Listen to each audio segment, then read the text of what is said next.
नमस्कार मंडळी, आपली सर्वांची लाडकी मी विजया उल्हास गोखले सर्वांना नर्मदे हर नर्मदा गृहोद्योगाचा हा व्हिडिओ आज वेगळं पण सांगणार आहे।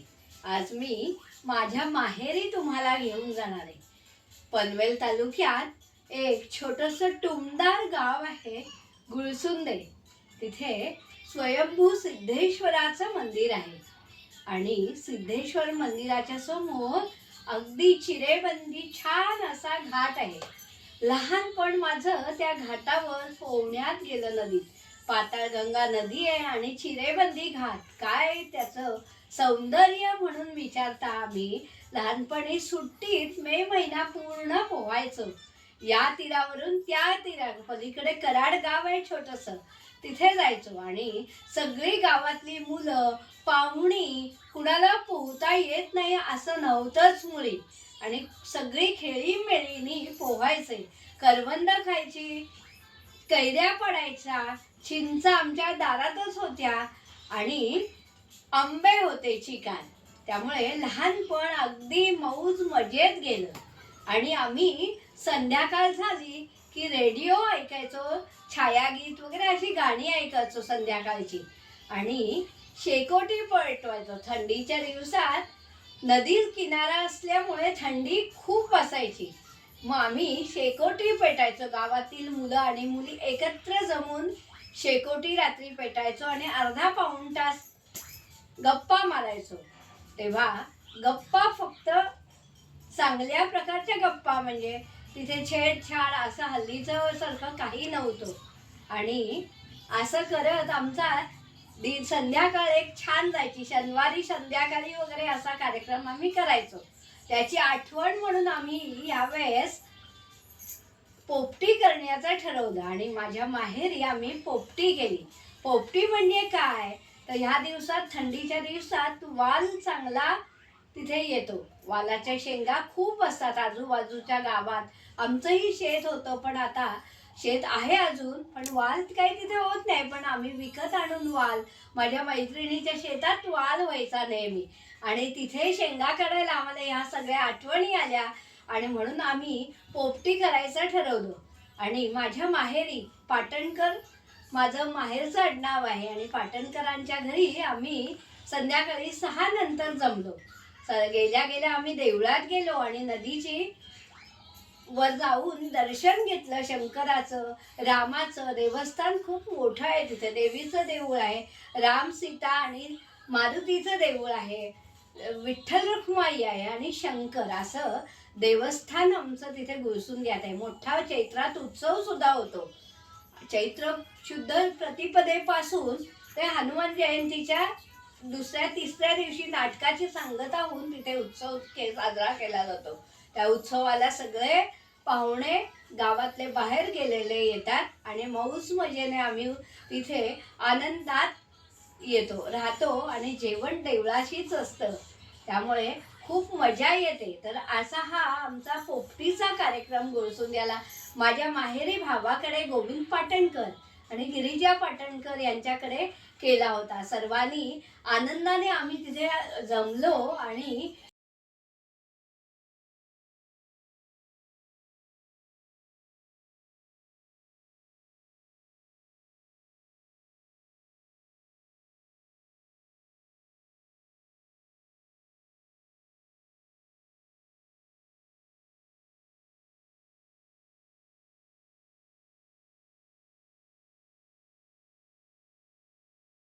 मैया जय आनंद कंदी, ब्रह्मा हरिहर शंकर, देवा शिव हरि शंकर, रुद्री पालंती, ओम जय जगदानंदी।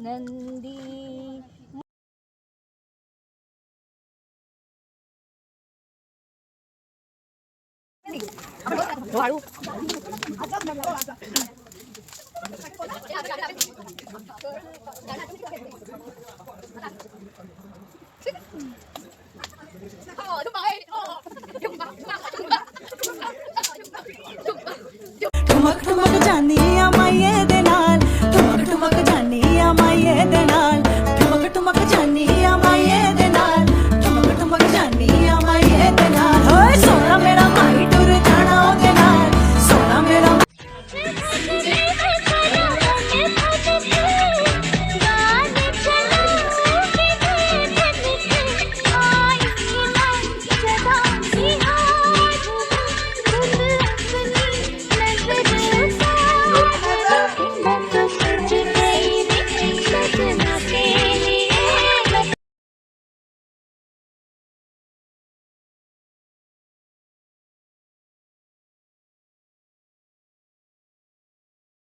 ते जण साधारण 68 साल 69 सालची साधारण 55-56 वर्षाची आता सगळी जण आम्ही आहोत.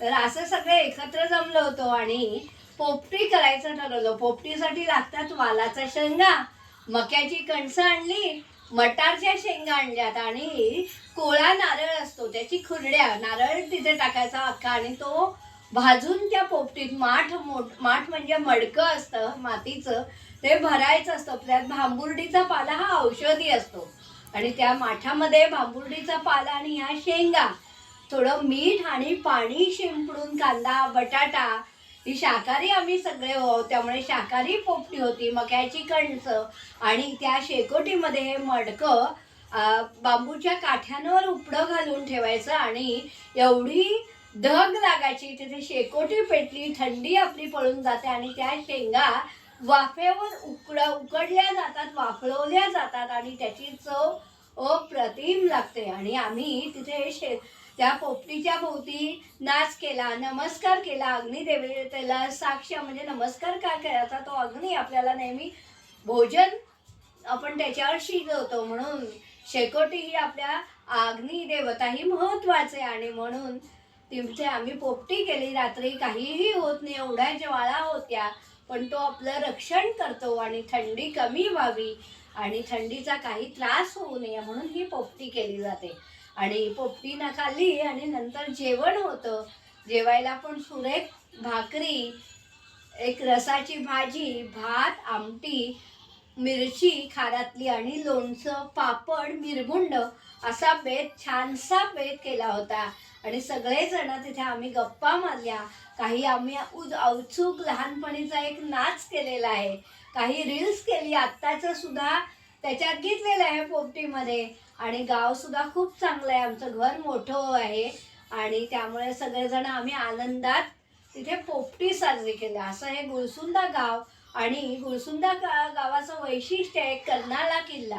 तेव्हा जैत्र शूटिंग स्मिता पाटील एक महिनाभर साधारण त्या कर्नाळा किल्ल्याच्या इथे होती. कर्नाळा किल्ल्याला आम्ही लहानपणी चालत जायचो. तिथे आदिवासी वाडी आहे, ठाकूरवाडी आहे, तिथली लोक ओळखीची होती त्यामुळे आम्ही आमच्याबरोबर सहज ते वरती यायचे किल्ल्यावर आणि तिथे सुद्धा आम्ही असं जेवण करायचो. आणि पलीकडे अभयारण्य आहे, तर अभयारण्यात उतरून पुन्हा मग आम्ही बसनी किंवा काय वाहन मिळेल त्यांनी गुळसुंदा येथे यायचो. असं हे पनवेल तालुक्यातलं जिथे आपटा स्टेशन आणि रसायनी स्टेशनच्या मध्ये हे गुळसुंदा गाव आहे. छान गाव आहे. नेहमी तुम्ही गुळसुंद्याला भेट द्या. माता शिवरात्रीला पण आम्ही जाऊ आणि तो व्हिडिओ पण मी एक प्रत्येकाचा आता जसा पोपटी केला, मध्ये आमच्या घरची भाजणी भाजली, असे अनेक तुम्हाला पारंपरिक पदार्थ काय किंवा छोट्या छोट्या आमच्या संस्कृती, आपल्या संस्कृती आहेत, भारतीय संस्कृती, त्या मी जतन करते आणि भारतीय परंपरा काय आहे ती माझ्या नातीपर्यंत सून आता पारंगत झालीच आहे. प्रत्येक घरातला पदार्थ आम्ही घरी करतो. चक्का पण म्हणजे दूध घेऊन दुधाचं दही करून त्याचा चक्का करणे, पंचपक्वान्न करतो, चुलीवर कधी जेवण करतो, कधी माझ्या इथल्या मैत्रिणी येतात त्यांना सुद्धा हा बेत आवडतो. तर असं पारंपरिक भोजन आणि प्रत्येक पंचपक्वान्न आम्ही नेहमी करतो. प्रत्येक सणाची महत्त्वाची काय आहे ती तुम्हाला हळूहळू मी प्रत्येक व्हिडिओमध्ये सांगणार आहे. तर माझे व्हिडिओ तुम्हाला आवडणारच आणि ते तुम्ही सबस्क्राईब करा, लाईक करा, तुमच्या मित्रमैत्रिणींना शेअर करा आणि असे कार्यक्रम जर तुम्हाला करायची इच्छा झाली तर आमच्याकडे या. पण तुम्ही सुद्धा तुमच्या गावचे काय काय कार्यक्रम होतात ते आम्हाला पोस्ट करून सांगा, मेसेज करा. सदा तुमचं स्वागत आहे आणि व्हिडिओ आवडल्यास नक्की आठवणीने सबस्क्राईब आणि लाईक करायला विसरू नका. दरवेळेस मी तुम्हाला मराठी संस्कृतीचं, आपल्या मातीचं महत्त्व सांगणार आहे. मी नर्मदा परिक्रमा पण केली आहे, त्याचे पण मी व्हिडिओ हळूहळू एक एक टाकणार आहे. आणि मी कीर्तनकार आहे, प्रवचनकार का आहे, त्यामुळे अनेक विषयाची माहिती, अनेक सण उत्सव याची माहिती तुम्हाला वारंवार देणार आहे. आणि आपले संस्कार ओवीपासून अगदी बारशापासून उष्टावण काय कसं करतात उष्टावण ते सुद्धा मी तुम्हाला सांगणार आहे. बरं, त्यामुळे व्हिडिओ नेहमी बघत राहा. तुम्हाला सुद्धा आपली भारतीय संस्कृती कळेल आणि पुढच्या पिढीपर्यंत हा वारसा आपण नाही पोचवणार तर कोण पोचवणार? दुसरे कोणी नाही. आणि हेच आपलं उद्दिष्ट आहे. म्हणूनच मी ह्या भारतीय संस्कृती सर्वांपर्यंत जगात पोहोचावी